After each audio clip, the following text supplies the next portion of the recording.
Light ClearView 100. It's a paste.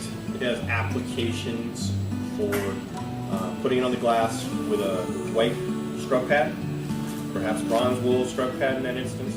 You scrub the glass, okay, and then let it dry to a haze and polish it off, clean it off with your favorite window cleaning solution.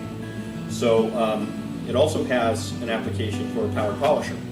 All right, so you can use this with a power polisher to reduce the elbow strength and make the job go a little faster.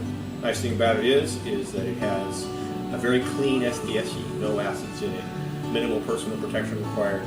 Don't eat it like yogurt, but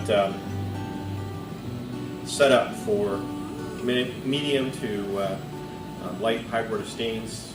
Nice product.